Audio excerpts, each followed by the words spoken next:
여러분, 만약 여러분이 재벌가의 후손인데 할아버지가 돌아가시면서 남긴 유산이 고작 허름한 골동품 가게 하나라면 어떤 기분이 드실까요? 형제들은 수백억 대 빌딩과 주식을 받았는데 말이죠. 오늘 이야기의 주인공은 바로 그런 상황에 처했습니다. 하지만 그 초라해 보이던 가게 안에는 아무도 상상하지 못한 비밀이 숨겨져 있었습니다. 과연 어떤 반전이 기다리고 있을까요? 시작하기에 앞서 구독과 좋아요 먼저 부탁드립니다. 감사합니다. 서울 강남구 대치동에 위치한 대형 장례식장, 삼성서울병원 장례식장 특실이었습니다. 이곳은 화합만 해도 300개가 넘게 놓여 있었죠. 서한국 회장의 장례식이었습니다. 한국재계 서열 15위 안에 드는 대한물산그룹의 창업주셨죠. 조문객들은 끝없이 이어졌고 정재계 인사들의 발걸음도 계속됐습니다. 그런데 이 엄숙한 분위기 속에서 한 젊은 여성이 고개를 떨구고 있었습니다. 바로 서한국 회장의 막내 손녀 서연이었죠. 28살의 서연은 국립중앙박물관에서 학예연구사로 일하고 있었습니다. 미술사를 전공한 그녀는 할아버지와 가장 많은 시간을 보냈던 손녀였죠. 할아버지, 정말 저를 사랑하셨던 거 맞죠? 서연의 눈가에는 눈물이 맺혀 있었습니다. 하지만 그 눈물이 슬픔만은 아니었습니다. 서운함과 배신감도 섞여 있었죠. 왜 그랬을까요? 3일장이 끝나고 유족들이 모였습니다. 서울 서초구 서초동에 위치한 법무법인 정도 회의실이었습니다. 고급스러운 가구들과 큰 창문 너머로 보이는 한강뷰가 인상적인 곳이었죠. 담당 변호사 이정훈 변호사가 유언장을 낭독하기 시작했습니다. 큰손자 서준에게는 여의도 국제금융센터 빌딩 일부분이 돌아갔습니다.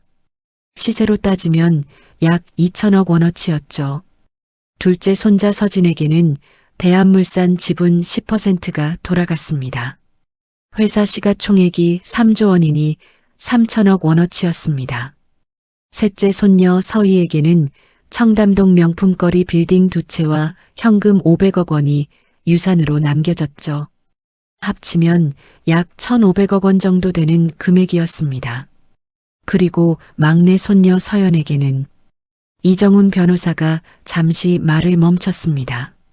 서연은 가슴이 두근거렸죠. 할아버지가 자신을 가장 예뻐하셨으니 분명 큰 유산을 남기셨을 거라고 생각했습니다. 어렸을 때부터 할아버지 곁에서 가장 많은 시간을 보냈고 할아버지도 서연을 무척 아꼈으니까요.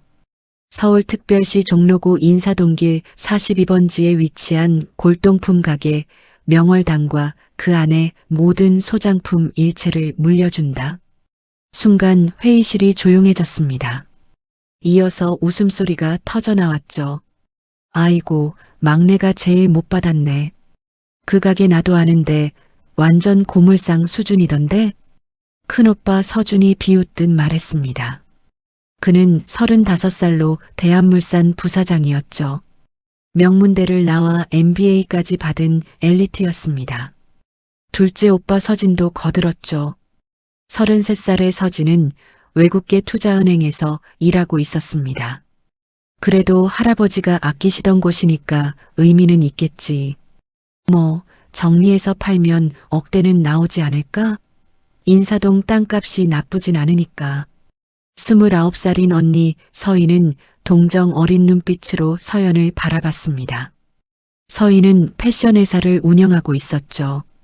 서연아, 너무 실망하지 마. 할아버지도 나름대로 생각이 있으셨을 거야. 그 가게가 할아버지한테는 특별한 곳이었잖아. 하지만 서연에게는 그 말들이 전부 위로가 아니라 조롱으로 들렸습니다.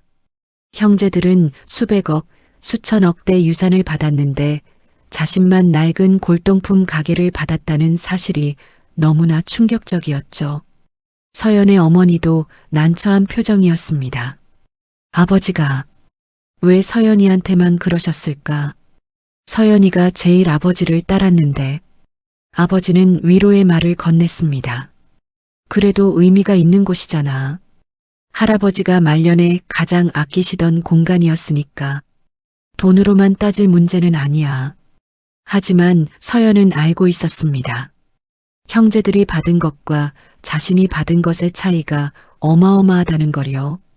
가장 사랑받았다고 믿었던 자신이 실은 가장 홀대받았던 겁니다. 변호사 이정훈이 덧붙였습니다.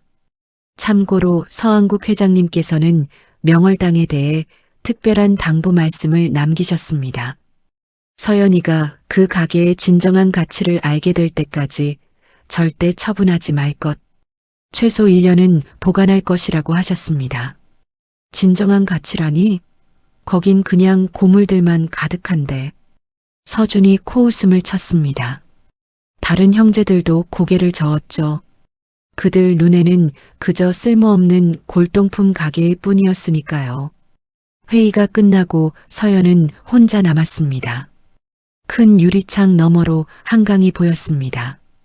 유람선들이 유유히 흘러가고 있었죠. 할아버지, 왜 저한테만 이러세요? 서연은 그날 밤 혼자 눈물을 흘렸습니다. 어렸을 때부터 할아버지 서재에서 함께 책을 읽고 박물관에 함께 가고 문화재 이야기를 나누던 그 시간들이 떠올랐죠.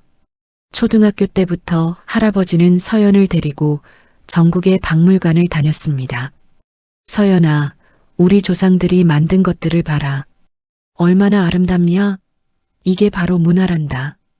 할아버지는 늘 그렇게 말씀하셨습니다. 그래서 서연은 미술사를 전공했고 박물관에서 일하게 됐죠. 할아버지를 기쁘게 해드리고 싶었으니까요. 그런데 결국 할아버지는 자신에게 형제들과 비교도 안 되는 초라한 유산을 남긴 겁니다. 아무리 생각해도 이해할 수 없었습니다. 서연의 휴대전화로 친구 민지에게서 전화가 왔습니다. 서연아, 유산 받았다며? 얼마나 받았어? 골동품 가게 하나. 뭐? 그게 뭐야? 오빠들은 수천억씩 받았어. 전화기 너머로 민지의 한숨이 들렸습니다. 헐, 그건 너무한 거 아냐? 너 할아버지 제일 좋아했잖아. 나도 그렇게 생각했는데 착각이었나 봐. 전화를 끊고 서연은 창밖을 바라봤습니다. 서울 야경이 아름다웠지만 그녀의 마음은 어두웠습니다. 배신감, 서운함, 분노, 여러 감정이 뒤섞여 있었죠. 할아버지, 저는 정말 할아버지를 사랑했는데 할아버지는 저를 그렇게 생각 안 하셨나 봐요. 그날 밤 서연은 잠을 이루지 못했습니다. 형제들의 비웃음이 계속 귓가에 맴돌았고 자신이 받은 초라한 유산이 마음을 무겁게 짓눌렀습니다. 과연 명월당에는 어떤 비밀이 숨겨져 있는 걸까요? 일주일 후 서연은 처음으로 명월당을 방문했습니다. 종로구 인사동 뒷골목에 위치한 가게는 생각보다 훨씬 더 낙후돼 있었습니다. 2층짜리 한옥 건물이었는데 기와는 여기저기 깨져 있었고 나무 기둥은 썩어가고 있었죠. 간판조차 페인트가 벗겨져 명당만 겨우 읽을 수 있었습니다. 주변은 관광객들로 붐볐습니다. 인사동 메인 거리는 전통 찻집, 갤러리, 기념품 가게들이 줄지어 있었죠. 하지만 명월당이 있는 골목은 조용했습니다. 사람들 발길이 잘 닿지 않는 곳이었으니까요. 이게 대체 뭐야? 서연은 한숨을 내쉬며 녹슨 자물쇠를 열었습니다. 할아버지 유품 중에서 찾은 열쇠였죠. 끼잉 마이너스 문이 열리자 먼지가 확 날렸습니다. 오랜 시간 사람의 손길이 닿지 않은 곳이었습니다. 할아버지는 10년 전부터 가게 운영을 중단하셨고 그 이후로는 그냥 방치해 두셨던 거죠. 왜 그러셨는지는 아무도 몰랐습니다. 그냥 연로하셔서 가게 운영이 힘드셨다고만 생각했었죠. 가게 안으로 들어서자 곰팡이 냄새가 코를 찔렀습니다. 천장에는 거미줄이 쳐져 있었고 바닥에는 먼지가 두껍게 쌓여 있었습니다. 서연은 손전등을 켜고 안을 살펴봤습니다. 진열장을 살펴봤습니다. 금이 간 청자 꽃병, 색이 바랜 그림들, 녹이 쓴 청동향로, 깨진 백자 접시, 모두 고물처럼 보이는 물건들 뿐이었죠. 진열장 유리에도 먼지가 가득 쌓여 제대로 보이지도 않았습니다. 이런 걸 누가 사겠어? 서연은 실망감에 주저앉았습니다. 바닥에 앉으니 더욱 황량해 보였죠. 가게 한쪽에는 오래된 목재 테이블과 의자가 놓여 있었습니다. 아마도 할아버지가 손님을 맞이하던 공간이었을 겁니다. 테이블 위에는 먼지 쌓인 찻잔 세트가 있었습니다. 마지막으로 차를 마신 게 언제였을까요? 10년 전? 아니면 더 오래전? 서연은 찻잔을 들어 올렸습니다. 안에는 오래된 찬물 자국만 남아 있었죠. 창문을 열어보려 했지만 잘 열리지 않았습니다. 오랫동안 열지 않아서 뻑뻑했죠. 힘을 주자 끼잉 마이너스 하는 소리와 함께 창문이 열렸습니다. 햇빛이 들어오자 먼지가 반짝이며 날렸습니다. 2층으로 올라가는 계단이 보였습니다. 나무 계단이었는데 밟으면 삐걱거리는 소리가 났죠. 조심스럽게 올라가 봤습니다. 2층도 1층과 마찬가지였습니다. 낡은 족자들, 먼지 쌓인 도자기들, 부서진 목가구들. 가치가 있어 보이는 건 하나도 없었죠. 한쪽에는 작은 방이 있었습니다. 아마도 할아버지가 쉬시던 공간이었던 것 같았습니다. 낡은 이불이 개켜진 채 놓여 있었고 작은 책장에는 골동품 관련 서적들이 꽂혀 있었죠. 서연은 책 한 권을 꺼내봤습니다. 조선시대 도자기의 이해라는 제목이었습니다. 책장을 넘기니 할아버지의 메모가 빼곡히 적혀 있었죠. 청자의 비색은 철분 함유량과 가마 온도에 따라 결정된다. 최상급 비색을 내려면 할아버지는 이렇게 공부하셨던 거죠. 하지만 뭐하러 이렇게까지 공부하셨을까요? 그냥 가게나 하시면 됐을 텐데요. 서연은 다시 1층으로 내려왔습니다. 휴대전화를 꺼내 부동산 앱을 열었습니다. 일단 건물 가격부터 알아봐야겠어. 인사동 이 지역 시세를 검색했죠. 대지 60평의 건물 2층. 주변 시세를 보니 평당 5천만 원 정도였습니다. 그럼 되지만 30억 원이네요. 건물은 너무 낡아서 가치가 없으니 결국 땅값만 받을 수 있을 것 같았습니다. 물건들을 다 팔아봤자 얼마나 받을까? 서연은 주변 골동품 가게들을 검색해 봤습니다. 비슷한 물건들이 10,000원에서 10만 원 정도에 팔리고 있었죠. 가게에 있는 물건이 대략 300점 정도 되니까 아무리 많이 쳐줘도 3억 원? 결국 3, 40억 정도네. 서연은 쓸쓸히 웃었습니다.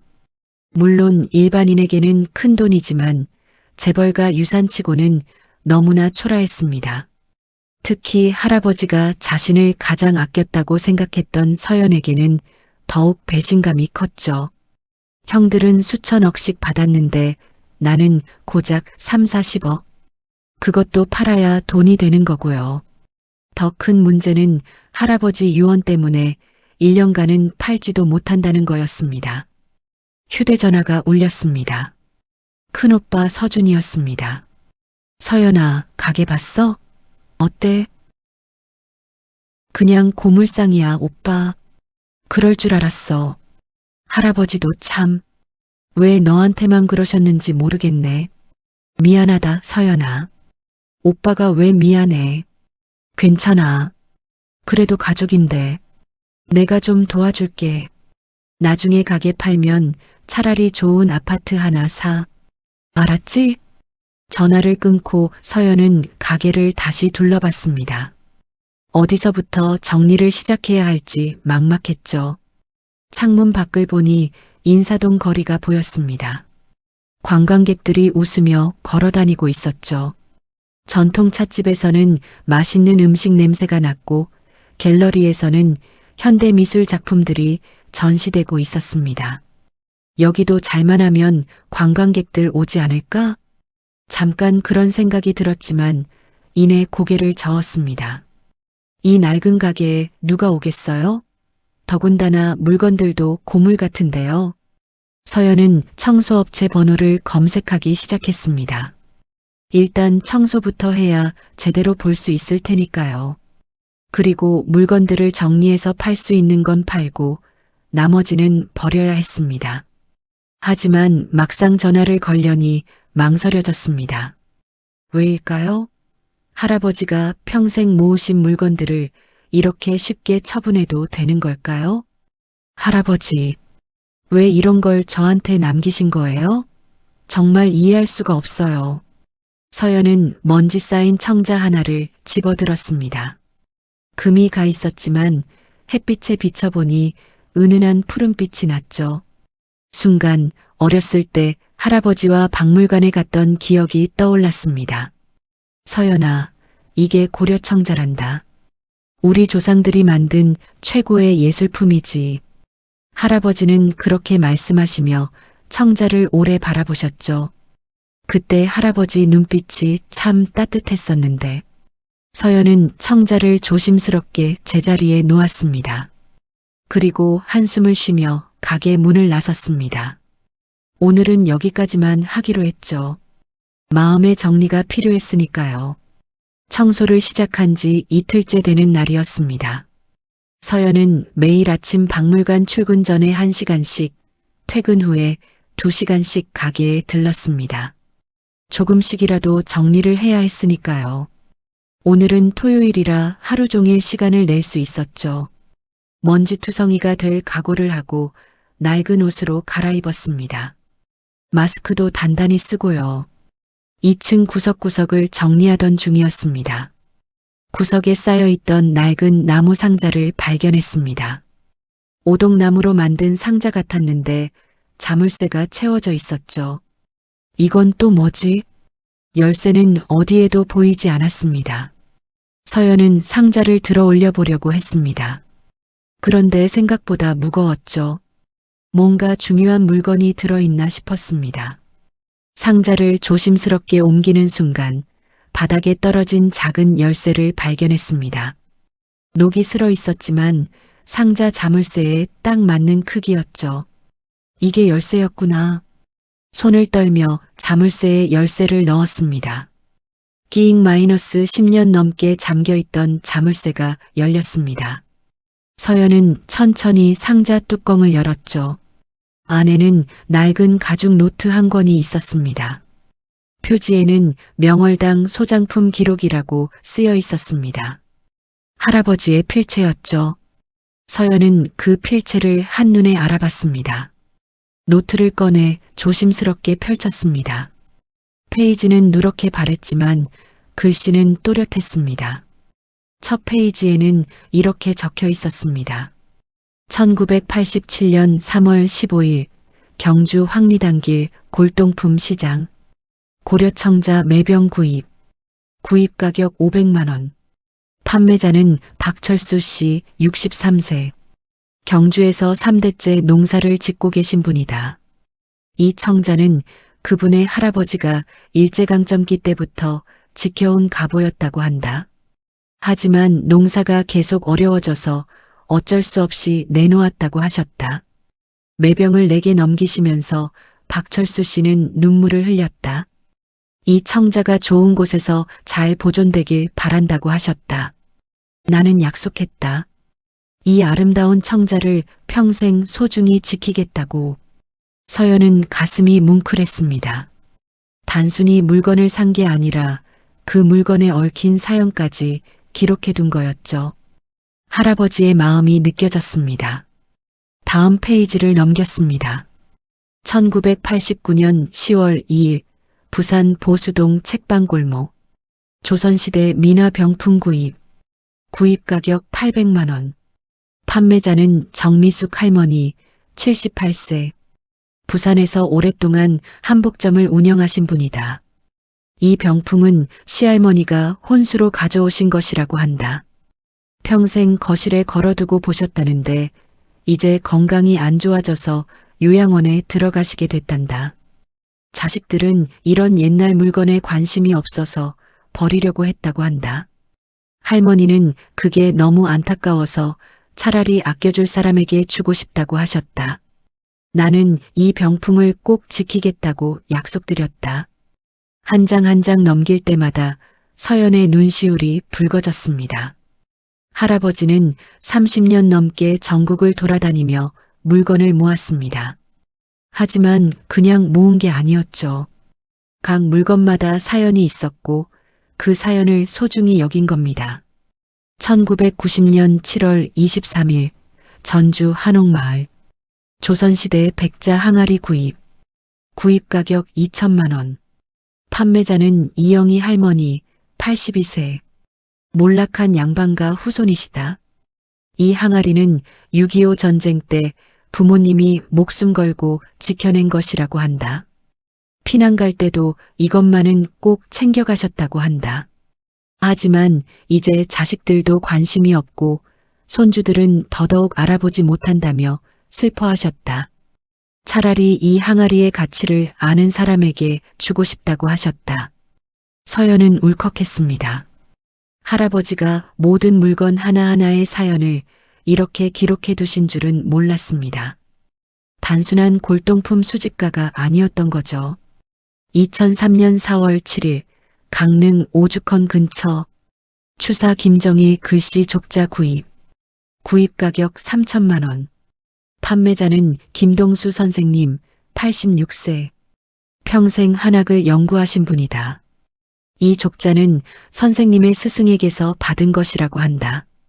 50년을 서재에 걸어두고 매일 보셨단다. 하지만 이제 눈이 어두워져 글씨가 잘 보이지 않는다고 하셨다. 차라리 이 글씨를 제대로 감상할 수 있는 사람에게 가야 한다며 양도해 주셨다. 서연은 노트를 읽으며 눈물을 훔쳤습니다. 페이지는 200페이지가 넘었습니다. 모든 물건마다 구입 날짜, 장소, 가격, 그리고 판매자의 사연이 빼곡히 적혀 있었죠. 2008년 5월 6일 강릉 선교장 인근 겸재 정선 화첩 구입 가격 5천만 원. 판매자는 최동진 선생님 90세. 평생 서예와 그림을 공부하신 분이다. 이 화첩은 선생님이 젊은 시절 경매에서 어렵게 구한 것이라고 한다. 평생 모셔온 그림이지만 이제 건강이 안 좋아 제대로 볼 수도 없다고 하셨다. 그림을 진심으로 알아볼 사람에게 가야 한다며 눈물을 흘리셨다. 마지막 페이지에는 이렇게 적혀 있었습니다. 2015년 9월 20일 이것으로 수집을 마친다. 30년간 전국을 다니며 308점의 문화재를 모았다. 각각의 물건에는 사람들의 삶이 담겨 있다. 가난해서, 늙어서, 병들어서 어쩔 수 없이 내놓은 우리의 소중한 문화유산들이다. 나는 이것들을 지키는 사람이 되고 싶었다. 언젠가 이 물건들의 진정한 가치를 알아볼 사람에게 물려주고 싶다. 그 사람이 이 노트를 읽고 있다면 부탁한다. 이 물건들을 잘 지켜달라. 이것은 단순한 골동품이 아니다. 우리 민족의 역사이고 문화다. 서연은 노트를 가슴에 안았습니다. 이제야 조금 이해가 됐습니다. 할아버지에게 이 물건들은 단순한 골동품이 아니었던 거죠. 사람들의 삶이 담긴 역사였고 지켜야 할 문화였던 겁니다. 할아버지, 그래서 이렇게 모으신 거였구나. 서연은 다시 1층으로 내려왔습니다. 아까까지만 해도 고물로 보이던 물건들이 이제는 다르게 보였죠. 금간 청자도, 색바랜 그림도, 녹슨 향로도 모두 누군가의 소중한 기억이 담긴 물건이었습니다. 서연은 먼지를 털어내기 시작했습니다. 이번에는 버리려고가 아니었습니다. 제대로 보기 위해서였죠. 할아버지가 평생을 걸쳐 모은 이 물건들의 진짜 가치는 무엇일까요? 청자 매병을 조심스럽게 닦아냈습니다. 먼지를 닦아내니 은은한 비색이 드러났습니다. 햇빛에 비춰보니 정말 아름다웠죠. 박철수 할아버지가 3대째 지켜온 가보. 이제는 서연이 지켜야 할 문화재가 된 겁니다.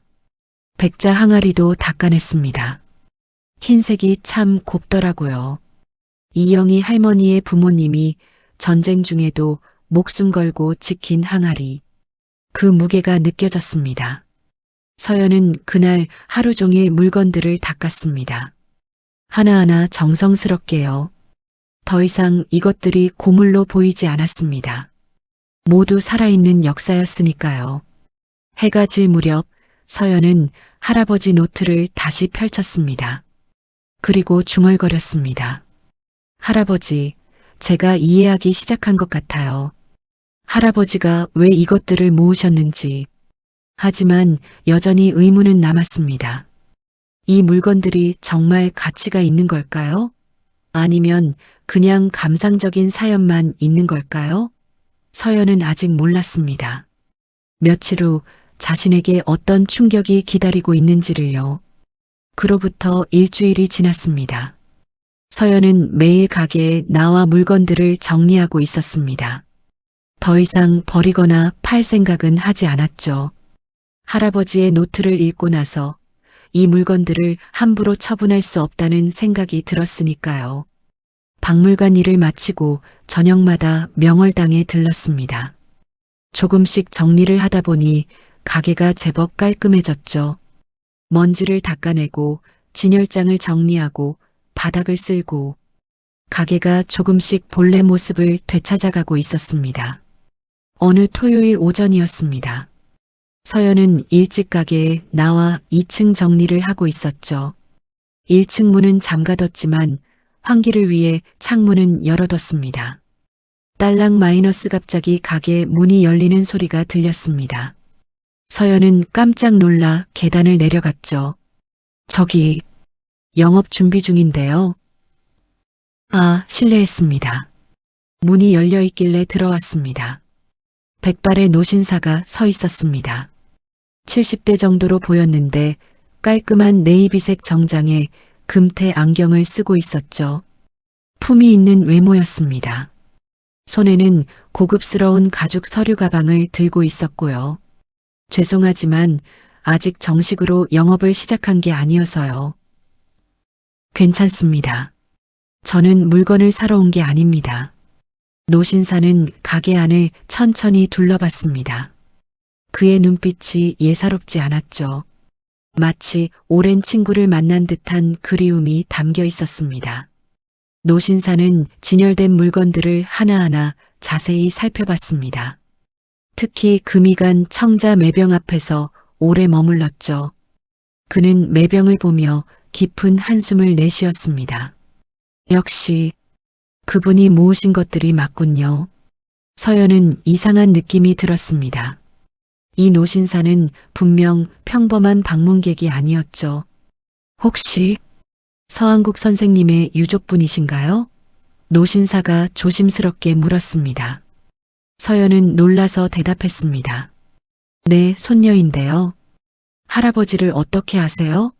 노신사는 깊은 한숨을 내쉬며 말했습니다.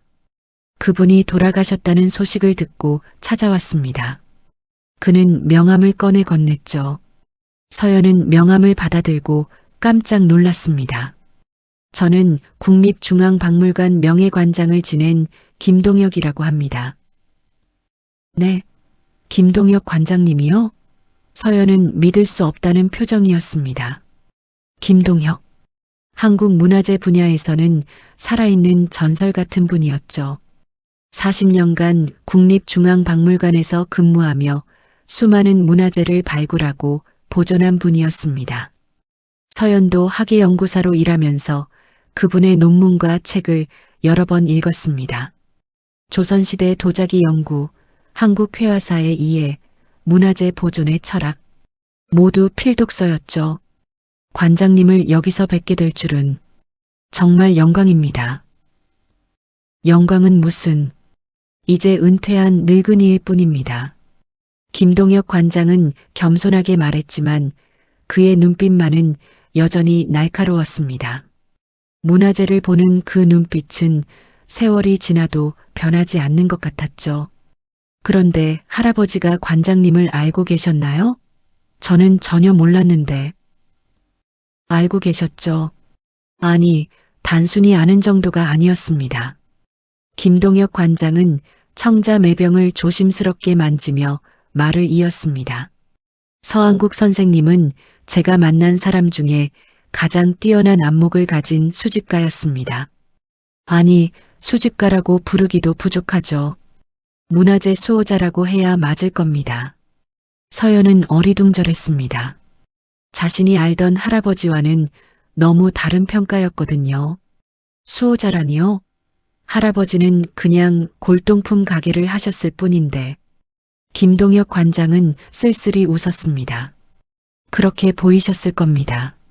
하지만 진실은 다릅니다. 그는 가게 안을 천천히 걸으며 이야기를 이어갔습니다. 서한국 선생님은 30년 넘게 전국을 돌아다니며 문화재를 수집하셨습니다. 하지만 단순히 모으기만 한 게 아니었죠. 사라질 위기에 처한 문화재들을 구해내신 겁니다. 사라질 위기요? 그렇습니다. 8000년대, 9000년대만 해도 우리나라 사람들은 골동품의 가치를 제대로 몰랐습니다. 가난했으니까요. 몰락한 양반가의 후손들, 어려운 농민들. 그들은 생계를 위해 조상대대로 내려온 문화재를 팔 수밖에 없었죠. 김동혁 관장의 목소리에 안타까움이 묻어났습니다. 그 문화재들은 대부분 일본이나 중국 골동품상들에게 넘어갔습니다. 헐값에 팔려나가는 우리 문화재를 보며 가슴 아파하는 사람들이 많았죠. 서한국 선생님도 그중 한 분이셨습니다. 그럼 할아버지는? 선생님은 자신의 재산을 들여 그 문화재들을 사들이셨습니다. 일본 상인들보다 비싼 값을 주시면서까지요. 그렇게 구해낸 문화재가 300점이 넘습니다. 서연은 할아버지의 노트가 생각났습니다. 각 물건마다 적힌 구입 가격들. 500만 원, 2천만 원, 5천만 원. 모두 합치면 얼마가 될까요? 그런데 왜 할아버지에 대해 아무도 모르는 거죠? 저도 처음 듣는 얘기인데요. 김동혁 관장은 창밖을 바라보며 말했습니다. 그분이 원하셨으니까요. 세상에 알려지는 걸 극도로 싫어하셨습니다. 왜요? 겸손하셨죠. 그리고 조용히 일하는 걸 좋아하셨습니다. 문화재는 내 것이 아니다. 잠시 내가 지키고 있을 뿐이다라고 늘 말씀하셨습니다. 김동혁 관장은 서연을 바라봤습니다. 따님조차도, 그러니까 지금 제 앞에 계신 분의 어머니도 아버지가 뭘 하시는지 정확히 모르셨을 겁니다. 그냥 골동품 가게 하시는 줄만 아셨겠죠. 맞는 말이었습니다. 어머니도 할아버지의 가게에 대해 별로 관심이 없었죠. 아버지 취미생활이라고만 생각했습니다. 저 같은 업계 사람들만 그분의 진가를 알고 있었습니다.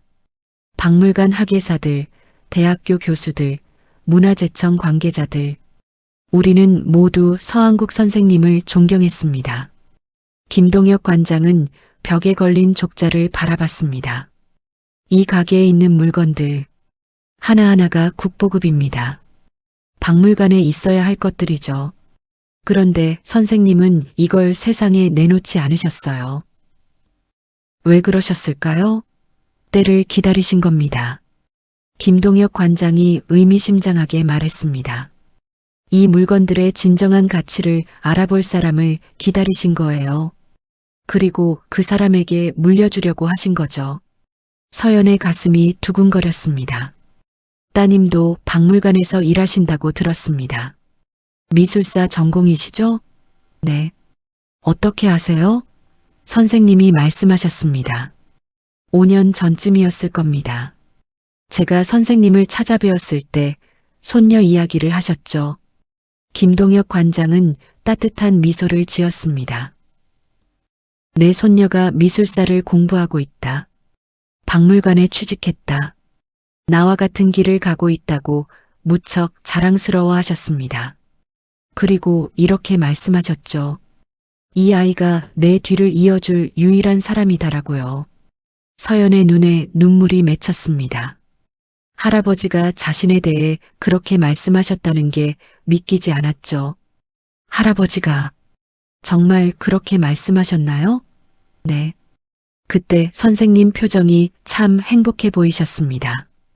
평생을 문화재를 지키며 사셨는데 이제 그 뒤를 이을 사람이 생긴 거니까요. 서연은 코끝이 찡해졌습니다. 자신이 재벌가 유산에서 소외됐다고 생각했는데 사실은 할아버지가 가장 소중한 것을 자신에게 물려주신 거였던 걸까요? 이 가게를 어떻게 하실 생각이신가요?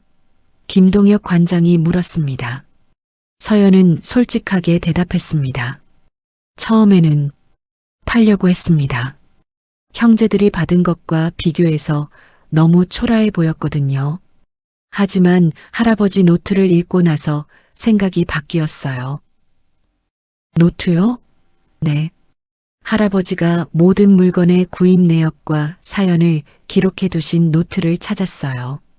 그걸 읽고 나니 이 물건들을 함부로 할 수 없을 것 같았어요. 김동혁 관장은 만족스럽게 고개를 끄덕였습니다. 역시 선생님 안목이 맞았군요. 손녀분이 제대로 이해하고 계시네요. 그는 잠시 생각하다가 제안했습니다. 한 가지 제안을 드려도 될까요? 무슨 제안이신데요? 전문 감정을 받아보시는 게 어떨까요? 이 물건들이 정확히 어떤 가치가 있는지 알아보시는 겁니다. 서연은 고개를 끄덕였습니다. 사실 궁금하긴 했습니다. 할아버지가 평생을 걸쳐 모은 이 물건들이 정말 가치가 있는 것인지요. 하지만 감정 비용이 걱정 마십시오. 제가 아는 최고의 감정사들을 소개해 드리겠습니다. 서한국 선생님을 위해서라면 기꺼이 도와줄 분들입니다. 김동혁 관장은 휴대전화를 꺼내 몇 통의 전화를 걸었습니다. 도자기 전문가, 회화 전문가, 금속공예 전문가, 각 분야 최고의 감정사들이었죠. 다음 주 월요일에 오시겠답니다. 사흘 정도 걸릴 겁니다. 꼼꼼히 살펴봐야 하니까요. 정말 감사합니다, 관장님. 아닙니다. 서한국 선생님께 진 빚을 조금이나마 갚는 겁니다.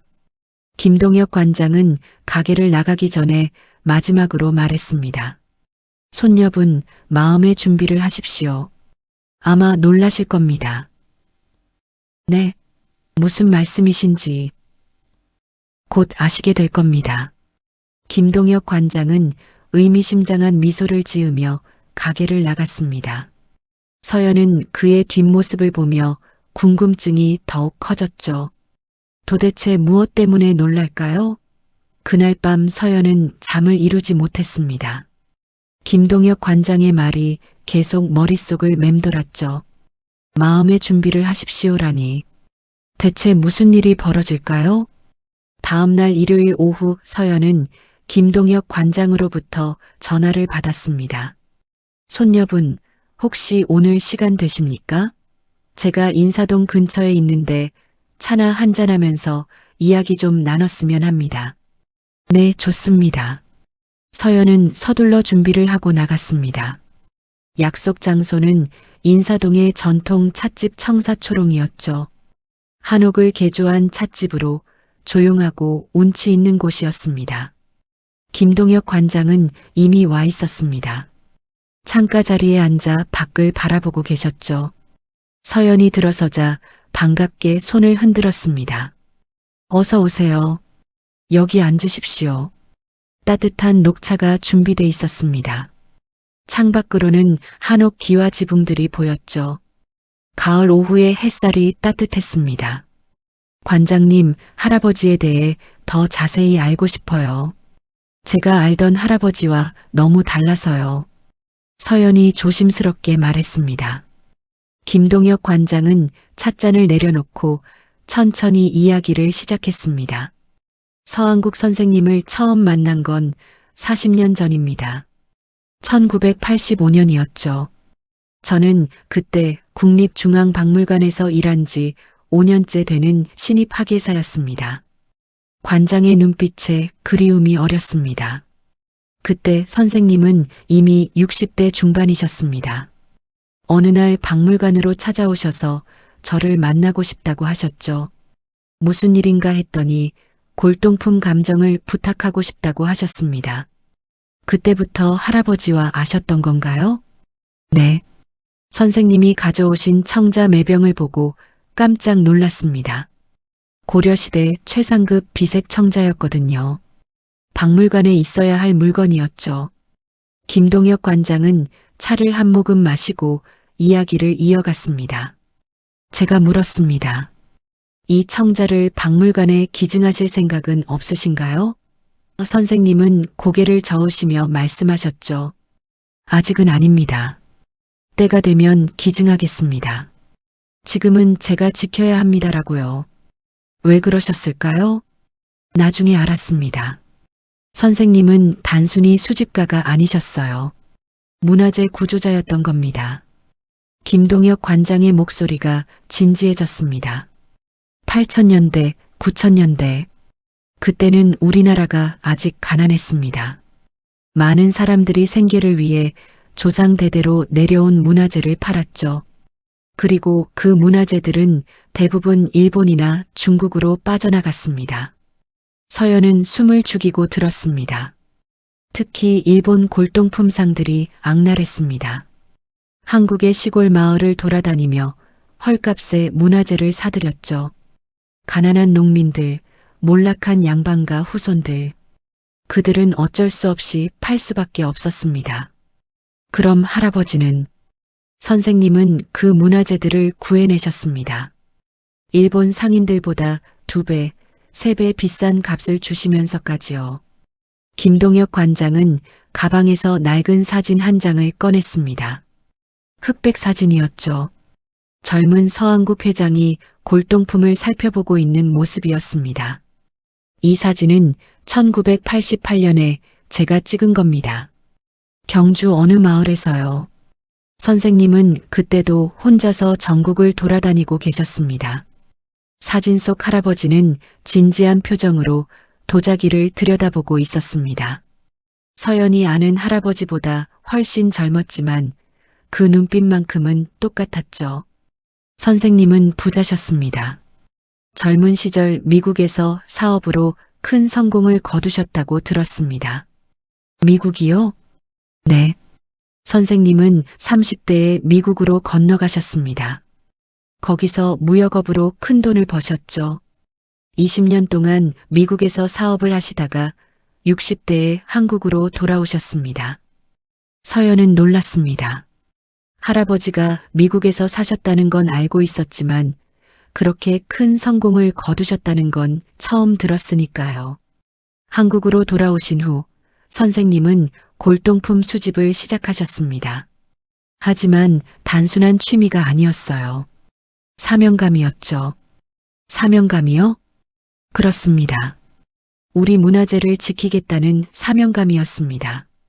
선생님은 미국에서 수십억 원을 벌어오셨는데 그 돈을 거의 다 문화재 수집에 쓰셨습니다. 김동혁 관장은 창밖을 바라보며 말을 이었습니다. 한 번은 제가 물었습니다. 선생님, 왜 이렇게까지 하십니까? 박물관도 있고 문화재청도 있는데요. 선생님은 이렇게 대답하셨죠. 관장은 잠시 멈췄다가 천천히 말했습니다. 김 선생, 박물관이 살 수 있는 문화재는 한정돼 있습니다. 예산이 부족하니까요. 그 사이에 우리 문화재는 계속 해외로 빠져나가고 있습니다. 제가 할 수 있는 일을 하는 겁니다. 제 돈으로 우리 문화재를 지키는 거죠. 서연의 눈시울이 붉어졌습니다. 할아버지가 그런 마음으로, 네. 선생님은 30년 동안 전국을 돌아다니셨습니다. 경주, 부산, 전주, 강릉. 어디든 문화재가 있다는 소식을 들으면 달려가셨죠. 김동혁 관장은 또 다른 사진을 꺼냈습니다. 이번에는 컬러 사진이었죠.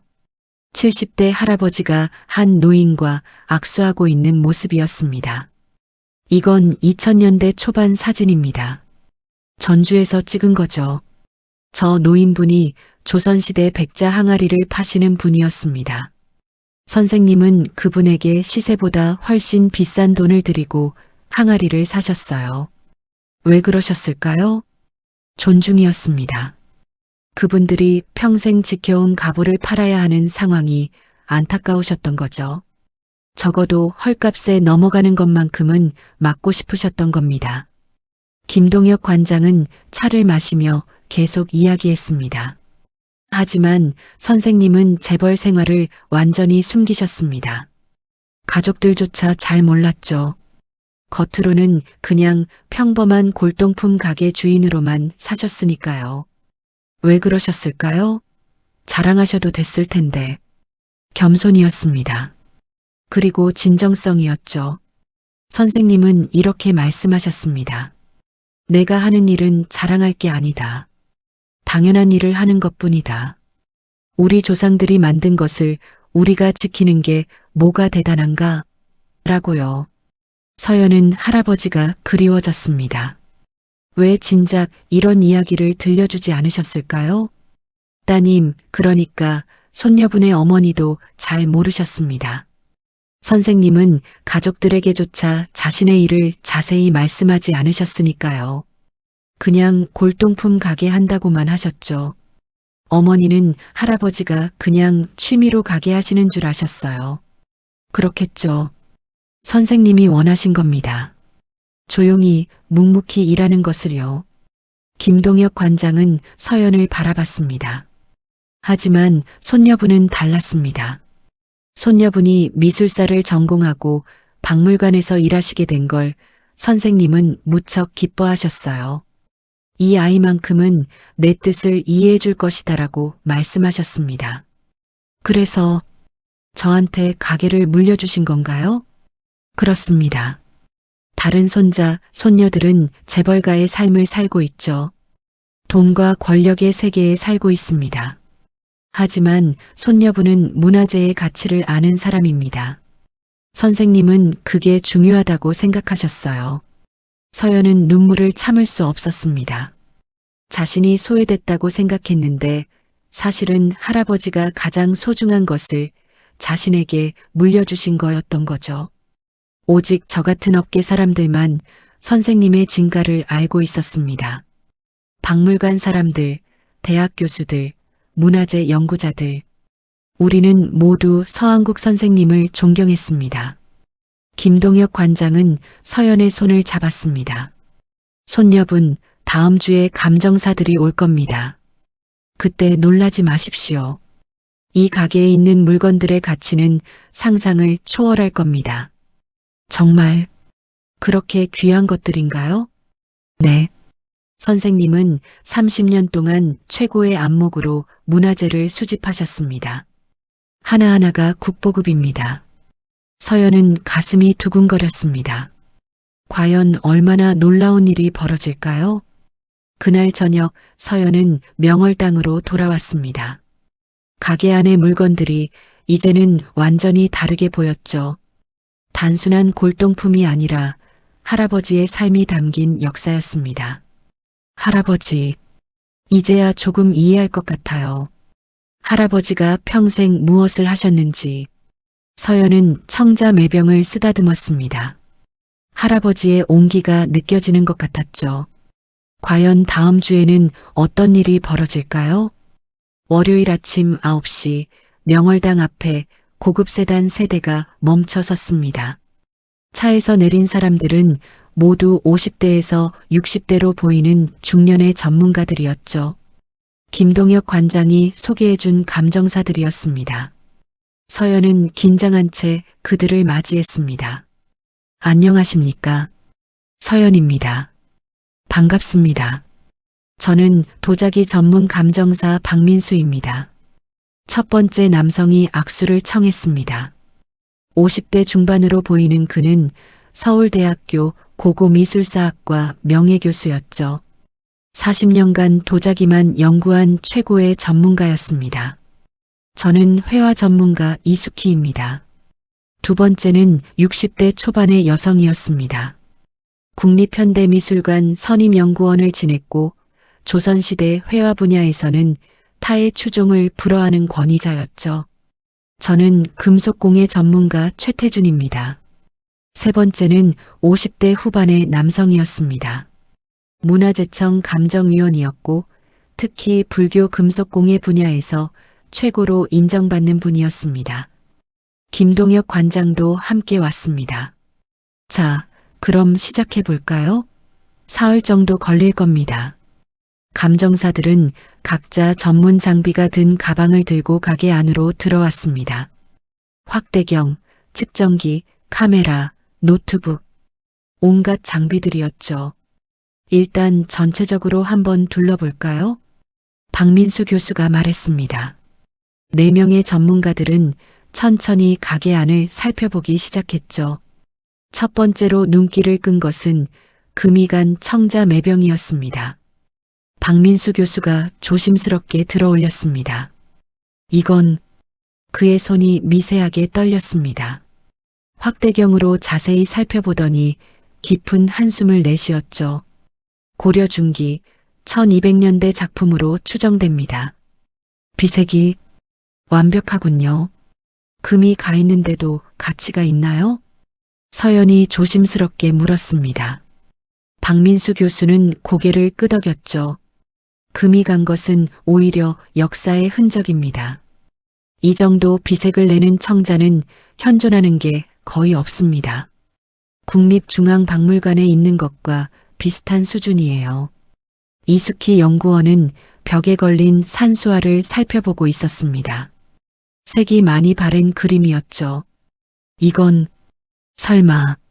그녀는 조심스럽게 그림을 벽에서 내렸습니다. 뒷면을 확인하더니 눈이 커졌죠. 겸재정선의 낙관이 있습니다. 진품일 가능성이 높아요. 겸재정선이요? 서연도 그 이름은 알고 있었습니다. 조선 후기 최고의 화가였죠. 인왕제색도로 유명한 분이었습니다. 이 그림은 금강산을 그린 것 같습니다. 겸재의 금강산 연작 중 하나일 가능성이 있어요. 더 자세한 분석이 필요하겠지만 이숙희 연구원의 목소리에 흥분이 섞여 있었습니다.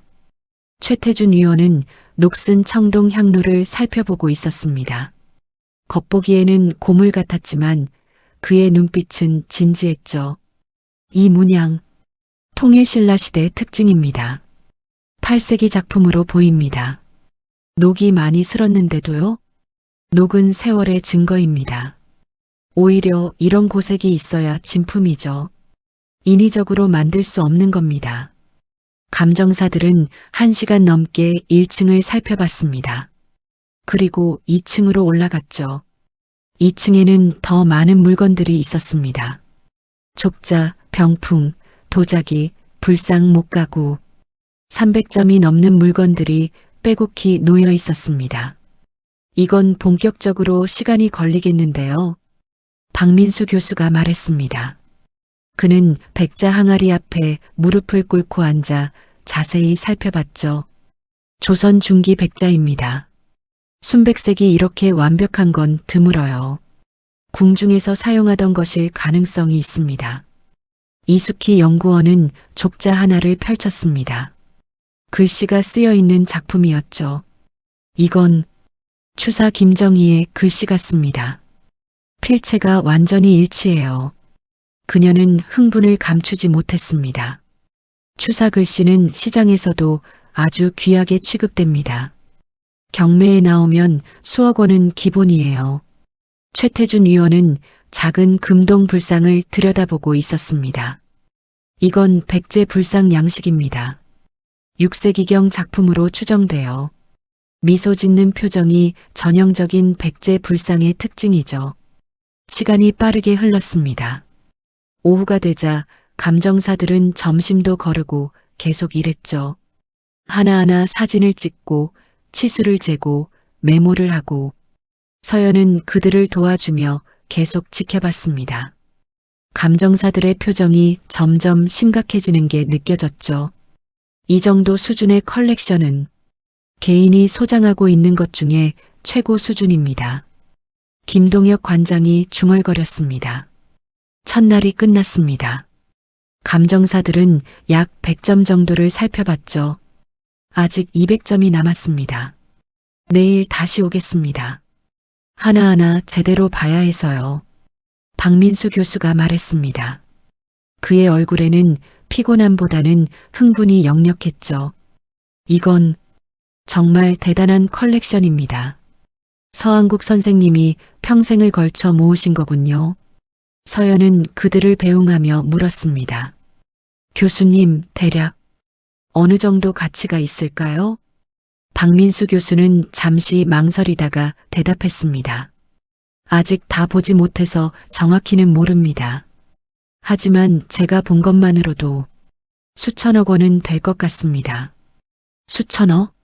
원이요? 서연은 믿을 수 없다는 표로 되물었습니다. 네. 그것도 보수적으로 잡은 겁니다. 최종 감정가는 훨씬 더 높을 수 있어요. 감정사들이 떠나고 서연은 혼자 가게에 남았습니다. 수천억 원이라니 형들이 받은 것보다 훨씬 많은 금액이었습니다. 둘째 날이 밝았습니다. 화요일 아침 감정사들이 다시 왔습니다. 오늘은 나머지 200점을 봐야 합니다. 집중해서 진행하겠습니다. 이숙희 연구원이 말했습니다. 그들은 더욱 꼼꼼하게 물건들을 살펴봤죠. 오후가 되자 놀라운 발견들이 계속됐습니다. 이 민화는 김홍도 작품일 가능성이 있습니다. 이 청동 거울은 삼국시대 것입니다. 완벽한 상태예요. 이 백자 다랑아리. 이건 조선 후기 최고급입니다. 감정사들의 목소리에는 흥분이 가득했습니다. 마치 보물섬을 발견한 것 같았죠. 저녁 7시가 되어서야 둘째 날 작업이 끝났습니다. 감정사들은 지쳤지만 눈빛만큼은 반짝였습니다. 내일이면 끝날 것 같습니다. 마지막으로 정밀 분석을 하고 최종 감정서를 작성하겠습니다. 최태준 위원이 말했습니다. 셋째 날 수요일이었습니다. 감정사들은 아침부터 노트북을 켜고 데이터를 정리하기 시작했습니다. 각 물건의 사진, 치수, 제작 시기, 상태, 추정 가격. 거의 다 됐습니다. 오후에 최종 결과를 알려드리겠습니다. 박민수 교수가 말했습니다. 서연은 가슴이 두근거렸습니다. 과연 최종 결과는 어떻게 나올까요? 오후 3시 드디어 감정사들이 서연을 불렀습니다. 손녀분 앉으십시오. 결과를 말씀드리겠습니다. 박민수 교수가 진지한 표정으로 말했습니다. 서연은 떨리는 마음으로 앉았죠. 3일간 308점을 모두 감정했습니다. 결과는 교수는 잠시 말을 멈췄습니다. 그리고 천천히 입을 열었죠. 상상을 초월합니다. 서연의 심장이 빠르게 뛰기 시작했습니다. 총 감정가액은 박민수 교수가 노트북 화면을 서연에게 보여줬습니다. 거기에는 엑셀표가 펼쳐져 있었죠. 수백 줄의 데이터와 숫자들이 빼곡했습니다. 10조 4천억 원입니다. 순간 서연의 머릿속이 하얘졌습니다. 네, 지금 뭐라고 하셨죠? 10조 4천억 원입니다. 보수적으로 잡은 금액입니다. 경매에 나가면 더 높은 가격이 나올 수도 있어요. 서연은 숨이 막혔습니다. 10조 4천억. 그게 실제로 존재하는 숫자라는 게 믿기지 않았죠. 교수님, 다시 한번 확인해 주시겠어요? 제가 잘못 들은 것 같아서요. 확실합니다. 저희 3명이 각각 독립적으로 감정했고 결과를 교차 검증했습니다. 오차 범위는 10% 이내입니다. 이숙희 연구원이 설명을 덧붙였습니다. 가장 비싼 것은 겸재정선의 금강전도 연작입니다. 총 24폭이 있는데 각각 최소 200억 원 이상입니다. 합치면 5천억 원이 넘죠. 고려청자 매병은 약 800억 원입니다. 국립박물관에 있는 것과 동급이에요. 최태준 위원도 거들었습니다. 통일신라 금동대학로는 약 600억 원, 백제 금동불상은 400억 원 정도로 추정됩니다. 숫자들이 쏟아졌습니다. 서연은 그 숫자들을 감당할 수 없었죠. 김동혁 관장이 서연의 어깨에 손을 얹었습니다. 손녀분, 괜찮으십니까? 저는 서연의 목소리가 떨렸습니다. 갑자기 어지러움이 느껴졌죠. 박민수 교수가 급히 물을 가져다 줬습니다. 천천히 마시세요. 충격이 크실 겁니다. 물을 마시고 나서야 서연은 조금 정신을 차렸습니다. 형들이 받은 게 큰오빠가 2천억, 둘째 오빠가 3천억, 언니가 1,500억이었어요.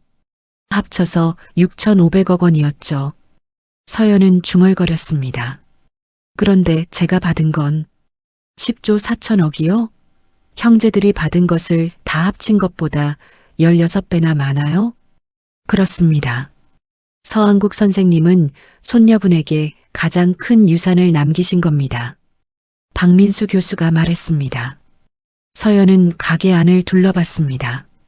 먼지투성이었던 청자, 색이 바랜 그림, 녹슨 향로. 그 모든 것이 수십억, 수백억의 가치를 지닌 국보급 문화재였던 거죠. 그런데 왜 할아버지는 이걸 말씀해 주지 않으신 거죠? 서연의 눈에서 눈물이 흘러내렸습니다. 시험이었던 것 같습니다. 김동혁 관장이 조용히 말했습니다.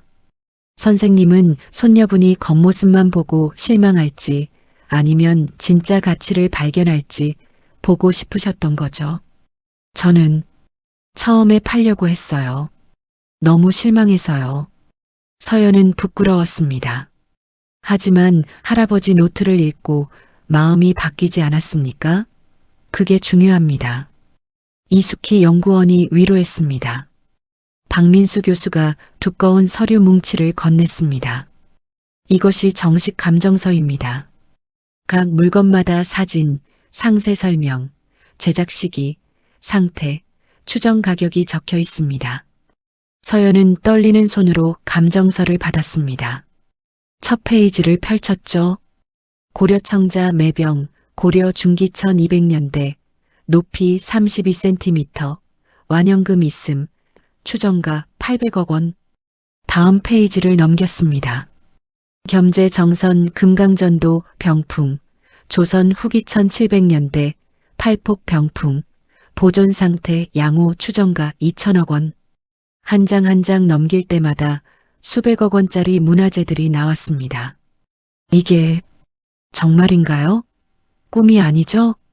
서연은 자신의 뺨을 꼬집었습니다. 아팠습니다. 꿈이 아니었죠. 사실입니다.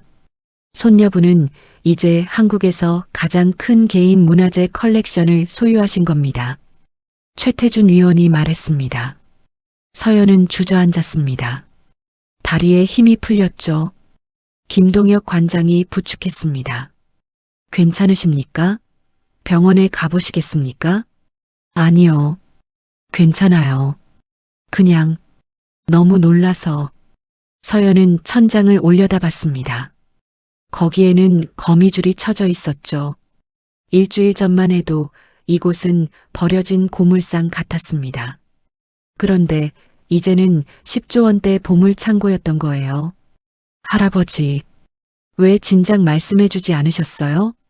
서연은 눈물을 흘리며 중얼거렸습니다. 박민수 교수가 가방에서 봉투 하나를 꺼냈습니다. 참, 이것도 드려야겠네요. 청자 매병 안에서 발견한 편지입니다. 편지요? 네. 매병 안에 말려서 넣어져 있었습니다. 감정하다가 발견했죠. 서연은 떨리는 손으로 봉투를 받았습니다. 봉투에는 서연에게라고 쓰여 있었죠. 할아버지의 필체였습니다. 혼자 읽고 싶으실 것 같습니다. 저희는 이만 나가보겠습니다. 감정사들과 김동혁 관장이 자리를 떠났습니다. 서연은 혼자 남았죠. 조심스럽게 봉투를 열었습니다. 편지지 2장이 들어 있었습니다. 할아버지의 손글씨가 빼곡히 적혀 있었죠. 사랑하는 내 손녀 서연에게. 서연은 눈물을 흘리며 편지를 읽기 시작했습니다. 이 편지를 읽고 있다면 내가 명월당의 진짜 가치를 알게 된 거겠구나. 다른 아이들에겐 쉽게 알 수 있는 것들을 줬다. 빌딩, 주식, 현금. 그것들은 눈에 보이는 것들이지. 하지만 너에게는 다른 것을 주고 싶었다. 서연의 손이 떨렸습니다. 진짜 가치는 겉으로 드러나지 않는단다. 금이 간 청자가 깨진 고물처럼 보여도 그 안에는 천년의 역사가 담겨 있지. 색바랜 그림이 낡아 보여도 거기에는 화가의 혼이 살아있단다. 할아버지의 목소리가 들리는 것 같았습니다. 너는 어렸을 때부터 나와 함께 박물관에 다녔지. 내가 문화재를 보는 눈빛이 남달랐어. 할아버지, 이거 정말 아름다워요라고 말할 때 너는 진심이었지. 그게 할아버지는 너무 기뻤단다. 서연은 눈물을 닦으며 계속 읽었습니다. 나는 평생 우리 문화재를 지키며 살았다. 미국에서 번 돈을 거의 다 여기에 썼지. 후회는 없어. 오히려 보람찼다. 하지만 늙고 병들어 이제는 내가 더 이상 지킬 수 없게 됐구나. 편지의 톤이 슬퍼졌습니다. 그래서 생각했지. 누구에게 이것들을 맡길까? 박물관에 기증할 수도 있었어.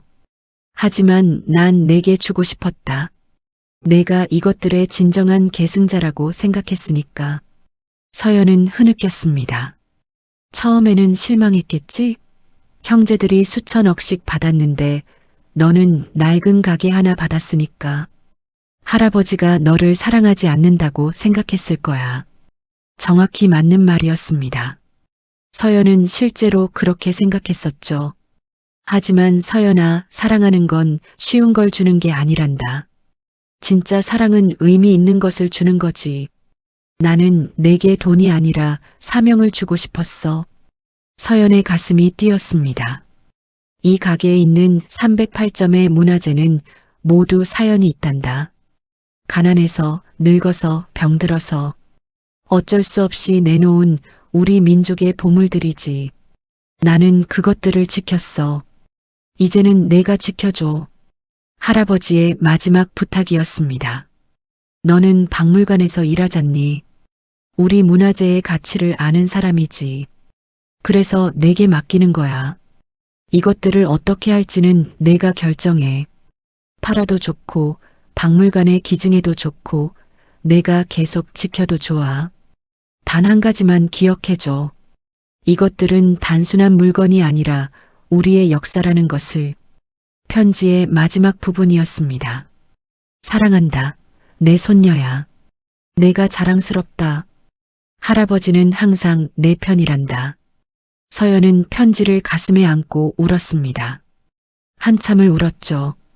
서운했던 마음, 배신감, 그 모든 것이 녹아내렸습니다. 할아버지, 이제 알겠어요. 할아버지가 저한테 주신 건 돈이 아니라 믿음이었네요. 제가 이것들을 잘 지킬 거라는 믿음. 서연은 청자 매병을 바라봤습니다. 금이 가 있었지만 그 비색은 여전히 아름다웠죠. 천년 전 도공이 혼을 담아 빚은 작품이었습니다. 해가 지고 있었습니다. 석양빛이 가게 안으로 들어왔죠. 먼지가 반짝이며 날았습니다. 그 빛 속에서 모든 문화재들이 빛났습니다. 할아버지, 감사합니다. 그리고 죄송해요. 처음에 실망했던 거. 서연은 천천히 일어섰습니다. 눈물을 닦았죠. 이제 그녀는 결심했습니다. 이 문화재들을 어떻게 할지를요. 하지만 아직 한 가지 문제가 남았습니다. 어떻게 말할까요? 그날 밤 서연은 집에 돌아가지 못했습니다. 명월당 2층 할아버지의 작은 방에서 밤을 보냈죠. 낡은 이불을 펼치고 누웠지만 잠이 오지 않았습니다. 머릿속이 복잡했으니까요. 10조 4천억 원. 그 숫자가 계속 머릿속을 맴돌았습니다. 현실감이 없었죠. 일주일 전만 해도 자신은 형제들 중에 가장 못 받은 사람이라고 생각했는데 사실은 가장 많이 받은 사람이었던 겁니다. 창밖을 보니 인사동 골목이 조용했습니다. 가로등 불빛만 희미하게 비치고 있었죠. 서연은 일어나 할아버지의 편지를 다시 꺼냈습니다. 편지를 한자 한자 다시 읽었습니다. 읽을 때마다 할아버지의 목소리가 들리는 것 같았죠. 진짜 가치는 겉으로 드러나지 않는단다. 서연은 창밖을 보며 생각했습니다. 형제들에게 뭐라고 말해야 할까요? 아니, 말을 해야 할까요? 새벽 5시 서연은 결심했습니다. 일단 변호사부터 만나야겠다고요. 법적인 문제들을 정리해야 했으니까요. 아침이 밝았습니다. 서연은 세수를 하고 법무법인 정도로 전화를 걸었습니다. 이정훈 변호사님, 저 서연입니다. 급히 상담이 필요한데요. 네, 서연 씨. 무슨 일이세요? 명월당 감정 결과가 나왔습니다. 변호사님을 꼭 만나 뵈어야 할 것 같아서요. 그럼 오늘 오전 10시에 오시겠습니까? 네, 그렇게 하겠습니다. 전화를 끊고 서연은 박물관에 전화를 걸었습니다. 오늘은 출근할 수 없을 것 같았죠. 과장님, 죄송합니다. 오늘 개인 사정으로 휴가를 써야 할 것 같습니다. 괜찮아요, 서연 씨. 무슨 일인지 여쭤봐도 될까요? 할아버지 유산 관련 일입니다. 조금 복잡해져서요. 알겠습니다. 천천히 처리하세요. 오전 10시 서초동 법무법인 정도 사무실이었습니다. 이정훈 변호사가 서연을 맞이했습니다. 40대 중반의 그는 서한국 회장의 유언 집행을 담당한 변호사였죠. 어서 오세요, 서연 씨. 앉으시죠. 서연은 가방에서 두꺼운 감정서를 꺼내 책상 위에 올려놓았습니다. 이게 감정 결과입니다. 이정훈 변호사는 감정서를 펼쳤습니다. 첫 페이지를 보더니 눈이 커졌죠. 이게 10조 4천억 원이요? 네. 국립중앙박물관 명예관장님과 최고의 감정사 3분이 사흘간 감정한 결과입니다. 변호사는 한 장 한 장 넘기며 감정서를 읽었습니다. 점점 더 놀라는 표이었죠. 고려청자가 800억, 겸재정선 그림이 2천억, 추사 김정희 글씨가 600억.